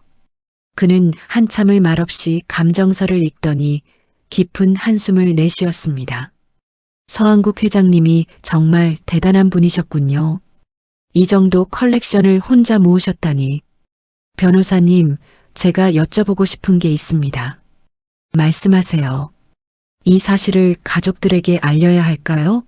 아니면 비밀로 해도 될까요? 이정훈 변호사는 잠시 생각하다가 대답했습니다. 법적으로는 알릴 의무가 없습니다. 유산 분할은 이미 끝났고 서연 씨가 정당하게 받으신 겁니다. 가족들에게 알리든 말든 서연 씨의 자유입니다. 하지만 도덕적으로는요? 그건 제가 판단할 문제가 아닙니다. 다만 한 가지는 말씀드릴 수 있습니다. 변호사는 진지한 표정으로 말을 이었습니다. 서한국 회장님은 이미 모든 것을 계산하셨을 겁니다. 왜 다른 손자, 손녀들에게는 돈과 부동산을 주시고 서연 씨에게만 명월당을 주셨을까요? 그게 회장님은 서연 씨가 이 문화재들의 진정한 가치를 이해할 유일한 사람이라고 생각하셨던 겁니다. 그리고 다른 가족들은 이해하지 못할 거라고 판단하셨겠죠. 서연은 고개를 끄덕였습니다. 맞는 말이었습니다. 만약 이 사실이 알려지면 어떻게 될까요? 솔직히 말씀드리면 복잡해질 겁니다. 변호사는 조심스럽게 말했습니다. 다른 가족들이 유산 분할 무효 소송을 제기할 수도 있습니다. 할아버지가 정신이 온전하지 않았다. 혹은 서연 씨가 할아버지를 부당하게 영향을 미쳤다는 식으로요. 하지만 그건 사실이 아닌데요. 저도 압니다. 하지만 10조 원이라는 돈 앞에서 사람들은 변합니다. 특히 가족이라고 해도요. 서연은 가슴이 답답했습니다. 그럼 제가 어떻게 해야 할까요? 이정훈 변호사는 잠시 생각하다가 제안했습니다. 일단 시간을 두고 생각해 보시는 게 좋겠습니다. 그리고 이 문화재들을 어떻게 할 것인지 먼저 결정하세요. 어떻게 하는 게 좋을까요? 선택지는 세 가지입니다. 첫째, 그대로 보관하면서 개인 컬렉션으로 가지고 계신다. 둘째, 박물관에 기증한다. 셋째, 일부는 기증하고 일부는 보관한다. 변호사는 각 선택지의 장단점을 설명했습니다. 개인 컬렉션으로 보관하면 자유롭게 처분할 수 있지만 관리 비용이 많이 듭니다. 보안, 보험, 보존 처리, 연간 수십억 원이 들 겁니다. 수십억 원이요? 네. 10조 원대 문화재를 보관하려면 그 정도는 들어야 합니다. 박물관 기증은요? 기증하면 세금 혜택을 받을 수 있고 많은 사람들이 볼 수 있습니다. 하지만 소유권은 박물관으로 넘어가죠. 서한국 회장님의 이름으로 전시관을 만들 수는 있을 겁니다. 서연은 고민에 빠졌습니다. 변호사님, 솔직히 말씀드리면 저는 돈이 목적이 아니었어요. 할아버지의 뜻을 이어받고 싶을 뿐입니다. 그렇다면 답은 이미 나온 것 같은데요. 변호사는 미소를 지었습니다. 할아버지의 편지를 다시 읽어보세요. 거기에 답이 있을 겁니다. 서연은 사무실을 나와 다시 명월당으로 향했습니다. 가는 길에 휴대전화가 울렸죠. 큰오빠 서준이었습니다. 서연아, 가게는 잘 정리되고 있어? 응, 오빠. 천천히 하고 있어. 그래. 급하게 팔지 마. 좋은 매수자 나올 때까지 기다려. 알았지? 응, 알았어. 전화를 끊고 서연은 쓴웃음을 지었습니다. 오빤 아직도 명월당이 3, 40억 원짜리 건물인 줄 알고 있었죠. 명월당에 도착했습니다. 문을 열고 들어서니 조용했습니다. 석양빛이 창문으로 들어와 청자를 비추고 있었죠. 서연은 할아버지의 편지를 다시 꺼냈습니다. 마지막 부분을 다시 읽었습니다. 이것들을 어떻게 할지는 내가 결정해. 팔아도 좋고 박물관에 기증해도 좋고 내가 계속 지켜도 좋아. 단 한 가지만 기억해줘. 이것들은 단순한 물건이 아니라 우리의 역사라는 것을. 서연은 깨달았습니다. 할아버지는 자신에게 선택권을 주신 거였죠. 강요가 아니라 믿음이었습니다. 할아버지, 제가 결정했어요. 서연은 휴대전화를 꺼내 김동혁 관장에게 전화를 걸었습니다. 관장님, 저 서연입니다. 결정했습니다. 명월당을 박물관으로 만들고 싶어요. 박물관으로요? 네. 할아버지가 평생 모으신 문화재들을 많은 사람들이 볼 수 있게 하고 싶습니다. 하지만 국립박물관에 기증하는 게 아니라 여기 명월당 자리에 제대로 된 박물관을 만들고 싶어요. 김동혁 관장의 목소리에 감동이 묻어났습니다. 좋은 결정입니다. 제가 도와드리겠습니다. 감사합니다, 관장님. 그리고 가족들에게는 당분간 비밀로 하고 싶습니다. 이해합니다. 박물관이 완성된 후에 알리는 게 좋겠네요. 전화를 끊고 서연은 가게 안을 둘러봤습니다. 이곳이 곧 박물관이 될 거였죠. 많은 사람들이 와서 우리 문화재를 보게 될 겁니다. 할아버지, 이게 제 답입니다. 할아버지의 꿈을 이어가겠습니다. 그날 밤 서연은 노트북을 열고 계획을 세우기 시작했습니다. 명월당 박물관 건립 계획, 건물 증축, 전시 설계, 보안 시스템, 운영 계획. 해야 할 일이 산더미였지만 서연은 행복했습니다. 이제야 할아버지가 왜 자신에게 명월당을 물려주셨는지 완벽하게 이해했으니까요. 창밖으로 인사동 야경이 보였습니다. 한옥 지붕들 사이로 별이 반짝이고 있었죠. 서연은 미소를 지으며 계획서를 작성했습니다. 하지만 그녀는 아직 몰랐습니다. 며칠 후 우연한 계기로 가족들이 진실을 알게 될 거라는 것을요. 2주일 후 서연은 명월당 박물관 건립 준비에 한창이었습니다. 건축사무소와 미팅을 하고 전시 기획자들을 만나고 보안업체와 상담하고 바쁜 나날이었죠. 하지만 행복했습니다. 할아버지의 꿈을 실현하고 있었으니까요. 그런데 어느 토요일 오후 예상치 못한 일이 벌어졌습니다. 서연이 명월당에서 전시 설계사와 회의를 하고 있을 때였습니다. 갑자기 가게 문이 벌컥 열렸죠. 서연아, 큰오빠 서준이었습니다. 그런데 표정이 심상치 않았습니다. 얼굴이 벌겋게 달아올라 있었고 숨을 헐떡이고 있었죠. 오빠, 왜 그래? 너, 이게 대체 무슨 일이야? 서준은 손에 신문을 들고 있었습니다. 경제신문이었죠. 그는 신문을 서연 앞에 내던졌습니다. 신문 일면에 큰 제목이 보였습니다. 서한국 회장 비밀 컬렉션 10조 원대 문화재 발견. 서연은 숨이 멎는 것 같았습니다. 이게 어떻게? 내가 묻고 싶다. 이게 사실이야? 내가 받은 가게가 10조 원대라고? 서준의 목소리가 떨렸습니다. 분노인지 충격인지 알 수 없는 감정이 묻어났죠. 오빠, 일단 진정하고. 진정하라고? 지금 진정을 하라고? 그때 또 가게 문이 열렸습니다. 둘째 오빠 서진과 언니 서희였습니다. 그들도 같은 신문을 들고 있었죠. 서연아, 이거 진짜야? 서희의 목소리도 떨리고 있었습니다. 전시 설계사가 난처한 표정으로 일어섰습니다. 저는 이만 나가보겠습니다. 네, 죄송합니다. 설계사가 나가고 서연은 형제들과 마주 앉았습니다. 어떻게 알게 됐어? 서연이 조심스럽게 물었습니다. 어떻게 알게 됐냐고? 신문에 나왔잖아. 서준이 소리쳤습니다. 어제 저녁 국립중앙박물관에서 기자간담회를 했대. 김동영 명예관장이 서한국 회장의 비밀 컬렉션이 발견됐다고 발표한 거야. 10조 원대라고. 서연은 당황했습니다. 김동혁 관장에게 비밀로 해달라고 부탁했었는데 관장님이 왜? 중요한 게 그게 아니잖아. 서진이 끼어들었습니다. 서연아, 우리한테 왜 말 안 했어? 우린 가족이잖아. 저는 너 혼자만 알고 있었던 거야?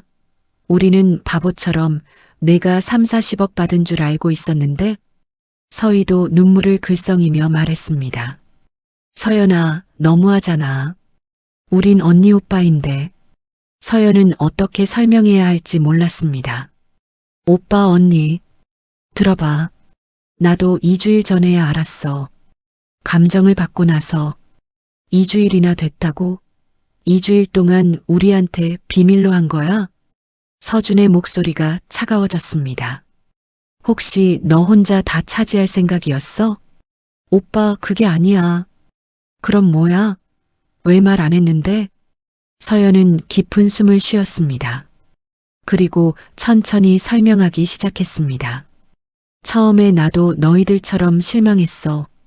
형들은 수천억씩 받았는데 나는 낡은 가게 하나 받았으니까 팔려고 했어. 정말로. 형제들이 조용히 들었습니다. 그런데 할아버지 노트를 발견했어. 거기에는 모든 물건의 사연이 적혀 있었지. 할아버지가 왜 이것들을 모으셨는지, 무슨 마음으로 지키셨는지. 서연의 눈에 눈물이 맺혔습니다. 할아버지는 평생 우리 문화재를 지키며 사셨어. 미국에서 번 돈을 거의 다 여기에 쓰셨지. 그리고 그 문화재들을 나한테 맡기신 거야. 그래서 그게 우리한테 비밀로 할 이유가 돼?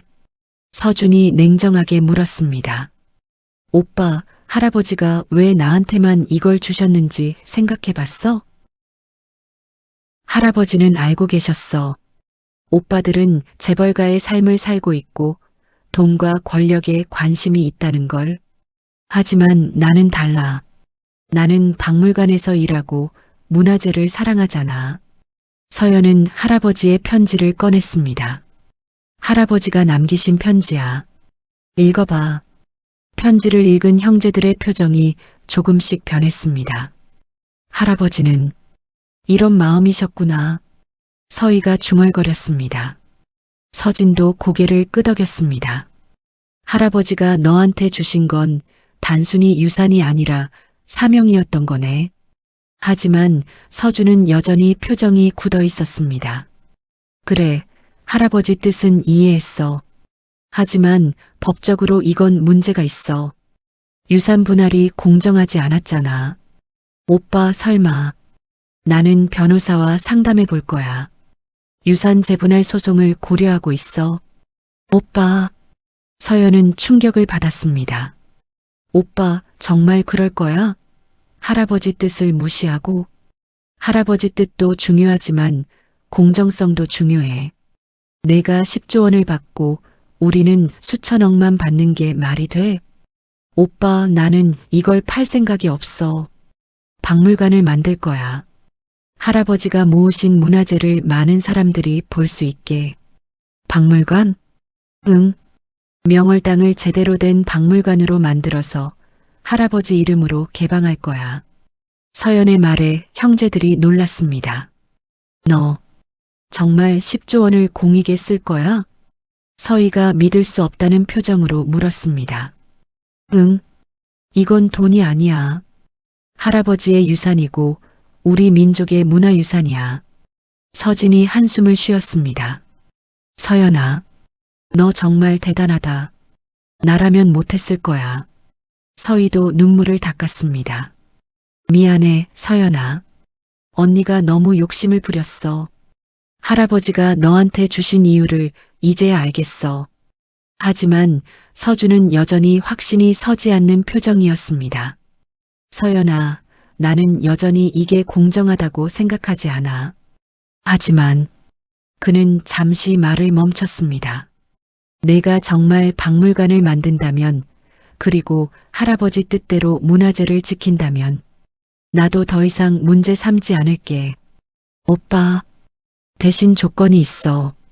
박물관 이사회에 우리 가족도 참여하게 해줘. 할아버지 유산이니까 가족 모두가 지켜봐야 한다고 생각해. 서연은 고개를 끄덕였습니다. 좋아, 오빠. 그렇게 하자. 형제들이 서로를 바라봤습니다. 긴장감이 조금씩 풀렸죠. 서연아, 도움이 필요하면 언제든 말해. 박물관 건립에 비용도 많이 들 테니까. 서진이 말했습니다. 나도 도와줄게.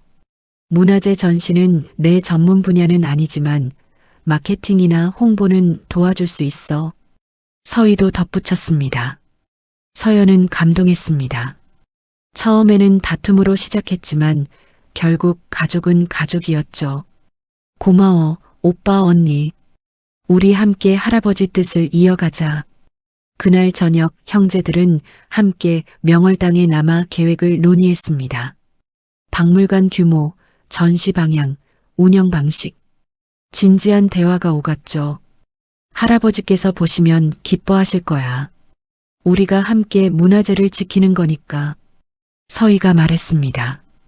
해가 지고 있었습니다. 석양빛이 명월당 창문으로 들어왔죠. 청자가 아름답게 빛났습니다. 할아버지, 보고 계시죠? 우리 이제 다 이해했어요. 할아버지가 왜 이런 선택을 하셨는지. 서연은 마음속으로 말했습니다. 그날 밤 서준은 서연을 따로 불렀습니다. 서연아, 미안했어. 처음에 너무 흥분했어. 괜찮아, 오빠. 이해해. 솔직히 처음에는 돈이 아까웠어. 10조 원이잖아. 하지만 내 말 듣고 할아버지 편지 읽고 나니 할아버지가 오르셨어.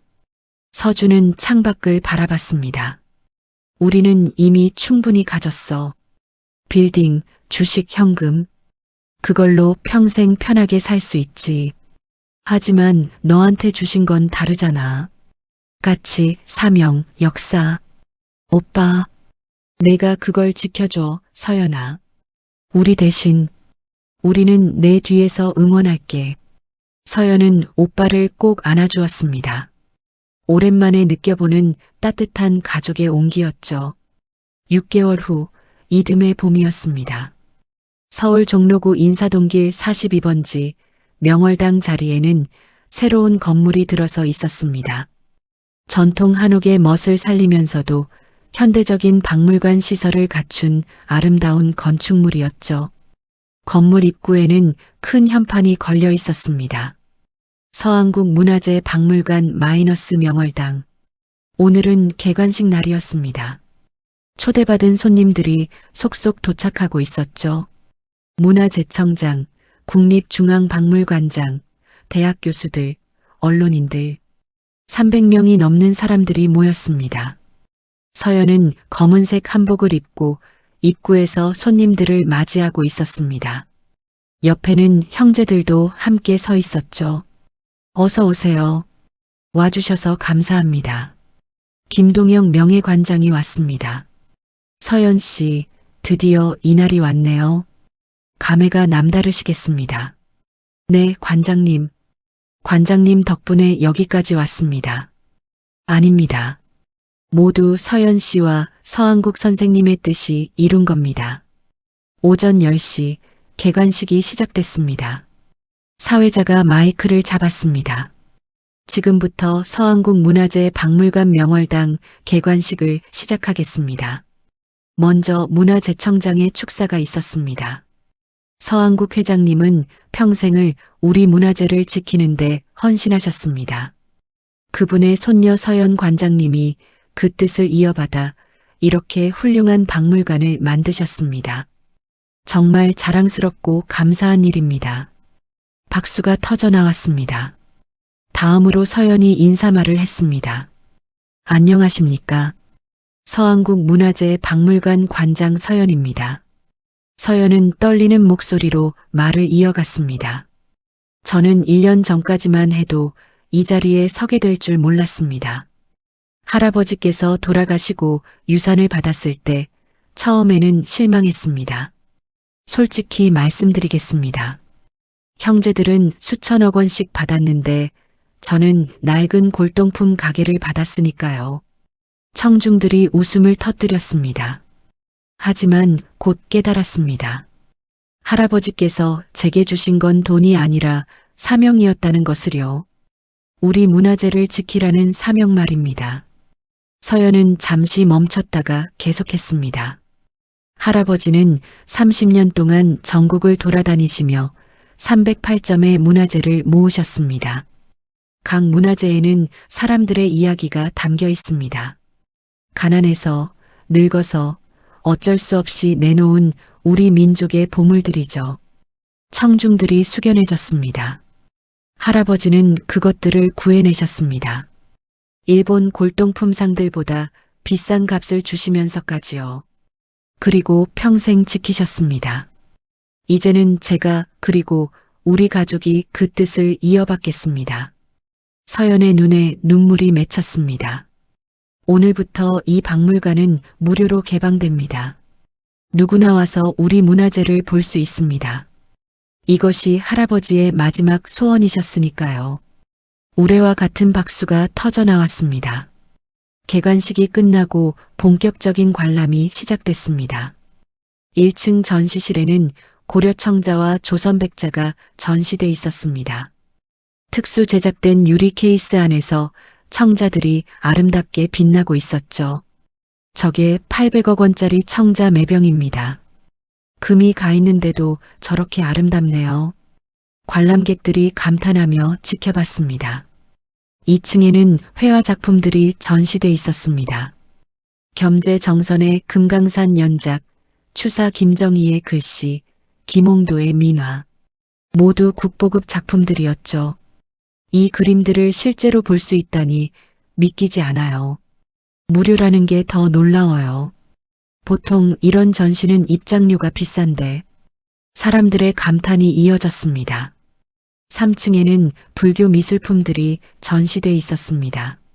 금동 불상, 청동 향로, 사리함. 신성한 분위기가 느껴지는 공간이었죠. 이 불상의 미소를 보세요. 1400년 전 작품인데 이렇게 생생해요. 한 대학 교수가 학생들에게 설명하고 있었습니다. 서연은 전시실을 돌아보며 관람객들의 반응을 지켜봤습니다. 사람들이 행복해하는 모습을 보니 가슴이 뿌듯했죠. 할아버지, 보고 계시죠? 사람들이 할아버지가 지키신 문화재를 보고 있어요. 오후가 되자 더 많은 사람들이 찾아왔습니다. 젊은 연인들, 가족 단위 관람객들, 외국인 관광객들, 다양한 사람들이 명월당을 방문했죠. 한 할머니가 청자 매병 앞에서 한참을 서 있었습니다. 서연이 다가갔죠. 어머님, 무엇을 보고 계세요? 아, 저 청자요. 옛날에 우리 집에도 이런 게 있었는데. 할머니의 목소리가 떨렸습니다. 제가 어렸을 때 우리 할아버지가 보여주셨어요. 이건 조상님들이 지켜온 거다. 절대 팔면 안 된다고 하셨죠. 그런데 6.25 전쟁 때 잃어버렸어요. 할머니는 눈물을 닦았습니다. 이렇게라도 다시 볼 수 있어서 좋네요. 감사합니다. 서연도 울컥했습니다. 이것이 바로 할아버지가 바라시던 거였죠. 문화재를 지키고 사람들과 나누는 것. 해가 지고 있었습니다. 개관 첫날이 끝나갈 무렵이었죠. 서연은 사무실로 돌아왔습니다. 책상 위에는 할아버지 사진이 놓여 있었습니다. 젊은 시절 할아버지가 명월당에서 찍은 사진이었죠. 할아버지, 해냈어요. 할아버지 꿈을 이뤘어요. 문이 열리고 형제들이 들어왔습니다. 서연아, 오늘 관람객이 500명이 넘었대. 첫날 치고 대박이야. 서준이 기뻐하며 말했습니다. 언론 반응도 아주 좋아. 내일 주요 신문에 다 실린대. 서진도 덧붙였습니다. 서연아, 너 정말 대단해. 언니가 자랑스러워. 서희가 서연을 껴안았습니다. 다들 고마워. 오빠들, 언니 도움 없었으면 못했을 거야. 서연은 진심으로 감사했습니다. 처음에는 갈등이 있었지만 결국 가족들이 함께 힘을 모았죠. 우리 할아버지께 감사 인사드리자. 서연이 말했습니다. 내 남매는 할아버지 사진 앞에 섰습니다. 할아버지, 감사합니다. 저희에게 이런 소중한 유산을 남겨주셔서요. 서준이 말했습니다. 할아버지, 이제야 이해했어요. 진짜 가치가 뭔지요. 서진이 이어갔습니다. 할아버지, 사랑해요. 그리고 존경합니다. 서희가 눈물을 흘리며 말했습니다. 할아버지, 제가 잘 지킬게요. 평생 동안요. 서연이 마지막으로 말했습니다. 그날 밤 명월당은 조용했습니다. 하지만 전시실에는 은은한 조명이 켜져 있었죠. 청자들이 부드럽게 빛나고 있었습니다. 마치 할아버지가 미소 짓고 계신 것 같았습니다. 1년 후 명월당은 한국에서 가장 사랑받는 박물관이 됐습니다. 연간 방문객이 10만 명을 넘었고 외국 관광객들의 필수 코스가 됐죠. 무료 개방 정책 덕분에 누구나 부담 없이 방문할 수 있었습니다. 서연은 관장으로서 바쁜 나날을 보냈지만 행복했습니다. 매일 아침 명월당에 출근할 때마다 할아버지가 함께 계시는 것 같았으니까요. 어느 토요일 오후 한 초등학생이 엄마와 함께 왔습니다. 엄마, 저 청자 진짜 예쁘다. 그렇지? 우리 조상님들이 만드신 거란다. 나도 커서 이런 거 지키는 사람이 될래. 서연은 그 모습을 보며 미소를 지었습니다. 다음 세대에게도 문화재 사랑이 이어지고 있었죠. 할아버지, 보셨죠? 우리 문화재가 사람들에게 사랑받고 있어요. 다음 세대에게도 전해지고 있고요. 서연은 마음속으로 할아버지께 말했습니다. 저는 이제 알아요. 진짜 부자가 뭔지요. 많이 가진 사람이 아니라 가치를 아는 사람이죠. 할아버지가 저한테 가르쳐 주신 거예요. 해가 지고 있었습니다. 석양빛이 전시실을 비추고 있었죠. 1000년 전 도공이 빚은 청자가 300년 전 화가가 그린 그림이 모두 아름답게 빛나고 있었습니다. 서연은 창밖을 바라봤습니다. 인사동 거리에는 사람들이 오가고 있었죠. 평화롭고 행복한 풍경이었습니다. 할아버지 사랑합니다. 그리고 약속드릴게요. 평생 이 문화재들을 지키겠습니다. 할아버지의 뜻을 이어가겠습니다. 그날 저녁 서연은 할아버지의 노트를 다시 펼쳤습니다. 마지막 페이지에 새로운 내용을 적었죠. 2026년 5월 20일 서안국 문화재 박물관 개관 1년 관람객 10만 명 돌파. 할아버지, 제가 잘 지키고 있습니다. 다음 세대에게도 잘 전하겠습니다. 약속드립니다. 마이너스 손녀 서연 올림. 노트를 덮고 서연은 미소를 지었습니다. 이제 그녀는 확신했습니다. 할아버지가 자신에게 준 것이 세상에서 가장 큰 선물이었다는 것을요.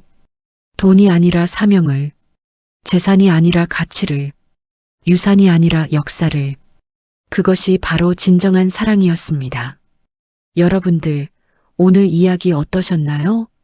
처음에는 초라해 보였던 골동품 가게가 10조 원대의 보물창고였고 무시당했다고 생각했던 손녀가 사실은 가장 큰 사랑을 받은 사람이었습니다. 진짜 가치는 겉으로 드러나지 않는다는 걸, 진짜 사랑은 쉬운 것을 주는 게 아니라 의미 있는 것을 주는 거라는 걸 우리는 배웠습니다. 여러분 인생에도 이런 순간이 있을 거예요. 겉으로 보기엔 초라해 보이지만 사실은 가장 소중한 선물일 수도 있습니다. 오늘 이야기가 여러분께 작은 깨달음이 되었길 바랍니다. 감사합니다. 좋아요, 구독 꼭 부탁드려요.